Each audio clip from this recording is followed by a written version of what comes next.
Caríssimos irmãos e irmãs radiovintes que nos acompanham pelas redes sociais. A primeira leitura de Ezequiel era num momento bem dramático.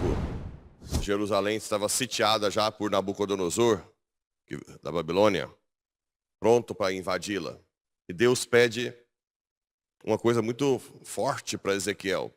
O profeta, ele não é só de palavra, ele profetiza também com a vida. Disse: Filho do homem, vou tirar de ti por um mal súbito o encanto dos teus olhos. Que é nada mais, nada menos que a esposa de Ezequiel, que morreria logo em seguida. Mas não deveis lamentar-te nem chorar. Geme em silêncio, sem fazer todos os ritos que os judeus faziam. Porque isso vai ser um sinal profético. De quê?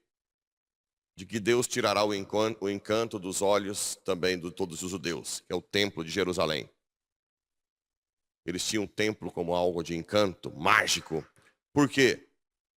Porque não mudavam de vida. Achavam que Jerusalém jamais seria invadida, destruída, porque tinha um templo. Ou seja, a religião, o templo virou amuleto. Isso hoje também é muito comum. Muito comum. Muita gente que usa escapulário e não reza o terço, não tem amor a Nossa Senhora.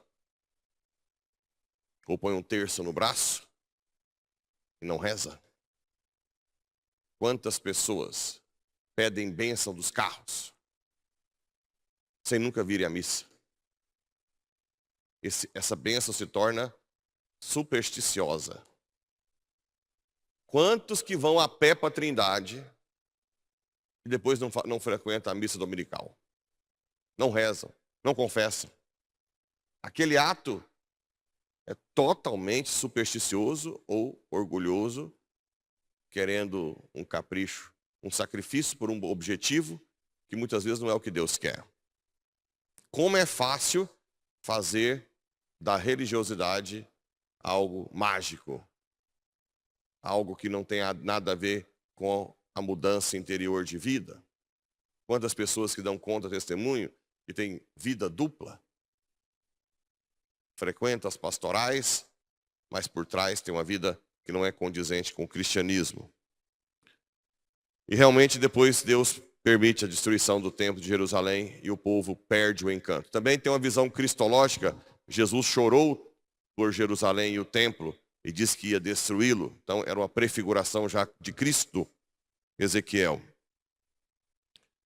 Mas de toda forma, o sofrimento, a perda, não é simplesmente um castigo, que Ezequiel era o menino dos olhos de Deus. Então nós passamos por perdas, dores, mesmo que Deus nos ame. Isso é importante ter em mente. Deus nos ama, apesar de toda a dor que passamos. E o Evangelho muito forte. O Evangelho que ensina muito. Primeiro, a frase: Mestre, o que devo fazer de bom para possuir a vida eterna? Por que pergunta sobre o que é bom? Um só é bom. Aqui em Mateus, ele não fala que só Deus é bom. Só deixa implícito que só Deus é bom. Em Lucas e Marcos, Lucas 18, Marcos 10, já fala: Por que me chamas bom? Só Deus é bom. Não sei se é porque Mateus é judeu e eles não costumavam falar a palavra Javé. Mas poderia falar Adonai, Senhor. Senhor é bom. Já Lucas e Marcos não tem essa preocupação tanto com o costume judeu. Mas então, essa frase, um só é bom, só Deus é bom, ajuda demais na vida espiritual. Muito. Por quê? Porque muita gente que eu noto, que vem à igreja com a ingênua intenção de ser bom para Deus. Com a ingênua intenção de ser bom para Deus. Ninguém é bom por si. Isso é importante. Por que me chamas bom? Só Deus é bom. Esse princípio ajuda nas quedas. Quando a gente tem queda, ao invés de ficar com muita, eu caí, murmuração, com orgulho, ao invés disso, devemos aproximar de Deus e dizer: Senhor, não tire a mão da minha cabeça, ou continuarei te traindo, porque eu não presto, eu não sou bom por mim mesmo. Sem ti, sem a tua graça, eu sou um miserável. Isso é a porta de entrada para as moradas de Santa Teresa d'Ávila. O castelo interior. Depois você entra no castelo, a primeira coisa é você tem que reconhecer a sua miséria e pedir e lutar contra ela com a graça de Deus. Até na terceira morada, da quarta para frente, é se abandonando cada vez mais na graça de Deus. Mas é muito importante essa consciência de que só Deus é bom. E depois, com o tempo também, os santos mesmo que rezam muito, aprendiam que quando eles faziam coisas boas, era o Espírito. Quando faziam coisas ruins, eram eles mesmos. Como eu já disse que Madre Teresa, quando chegava, alguém falava: Madre, como que a senhora cuida desse povo na rua, fedido? E ela dizia: eu jamais faria isso. É Cristo que faz em mim. Então a consciência plena de que só Deus é bom. Isso ajuda muito. O grande pecado original é querer ser Deus. Comas, a autossuficiência. Comas e serás como Deus. O reconhecimento que só Deus é bom nos joga, empurra para a dependência total de Deus. Porque você sabe que sem Deus você se torna lixo. Lixo. Um nada. E Jesus responde: se tu queres entrar na vida, observa os mandamentos. Olha que interessante isso aqui. Quais mandamentos? Não matarás, não cometerás adultério, não roubarás, não levantarás falso testemunho, honra teu pai e tua mãe, e ama teu próximo como a ti mesmo. Muita coisa. Olha o que o jovem responde: tenho observado todas essas coisas. Uau! Eu não tô longe de uma plenitude de todos esses pedidos de Jesus aqui. Eu já ia ser reprovado na primeira prova. Ele observava tudo isso. E o que Jesus responde? Se tu queres ser perfeito, vai. Vende tudo que tens, dá os dinheiro aos pobres e terás um tesouro no céu. Depois vem e segue-me. Não é qualquer um que Jesus pedia para seguir, não. Tinha uns que queria seguir, ele disse: não, o filho do homem não tem onde encostar a cabeça. Vai, segue a sua vida. Aqui ele chamou. Mas o jovem ficou cheio de tristeza e foi embora. Triste. Bem, a igreja, que é sempre sábia, ela dividiu o texto. Mas eu não dou conta de terminar aqui, só na tristeza do jovem. O que aconteceu depois que o jovem rico saiu? O que os apóstolos falaram para Jesus? Que vai ser a leitura de amanhã. Vou fazer 2 homilias iguais. Senhor, quem vai entrar no céu? Porque para eles riqueza era bênçãos. Sim? Qual foi a resposta de Jesus? Para o homem é impossível.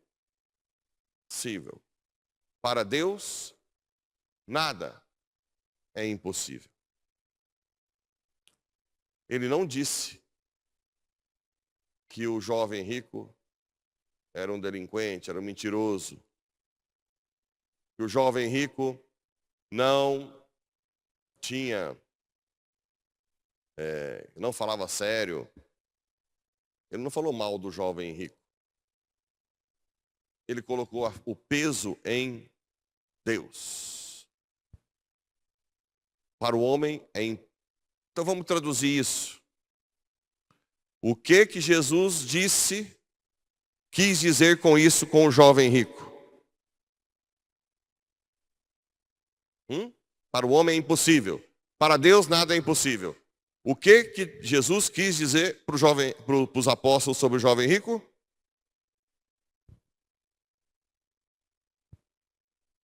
Aprendam isso. Aprendam para a vida toda. Já que Ezequiel profetizou com a própria vida, eu vou profetizar com o corpo. Quando Jesus, vamos supor que eu seja o jovem rico, e Jesus diz, Pablo, vende tudo que tens e dá aos pobres, e viesse a tristeza e a minha incapacidade. Se Jesus disse que para o homem é impossível, para Deus nada é impossível, o que o jovem rico deveria fazer?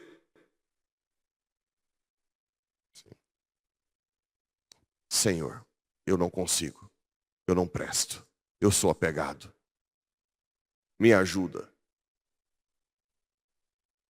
Guarda essa imagem. Você também, Carol. Senhor, eu não consigo essa dor. Me ajuda. Eu não suporto. Sempre a mesma posição. Eu não sou capaz. Eu jamais conseguirei vender meus bens. O que Jesus faria? O que fez com Pedro afundando. O que Pedro fez afundando? Senhor, salva-me. O que Jesus fez? Se o jovem rico não tivesse confiado na força dele, mas na graça de Deus, ele deixaria os bens. Ok? Outro ensinamento que eu tenho falado aqui. Olha o tanto de coisa que ele fazia. Mas no final, a batalha é entre dinheiro e Deus. Tá cheio de gente que vem na missa, pastoral, mas é murrinha, apegada aos bens. Não é nem dizimista de verdade e nem ajuda os pobres como deveria. Hipocrisia. No final, sempre a batalha é entre o dinheiro e Deus. Quem não põe mão no bolso não se converteu. Olha só. Não matarás, não cometerás adultério, não roubarás, não levantarás falso testemunho, honrar pai e mãe e amar o próximo. O jovem disse, faz tudo isso. Bem, não sei se ele dava os bens ao próximo também, né? E Jesus quer ser perfeito, vende o que tem. Mexeu no bolso, já era. Como é atual isso? Como é atual?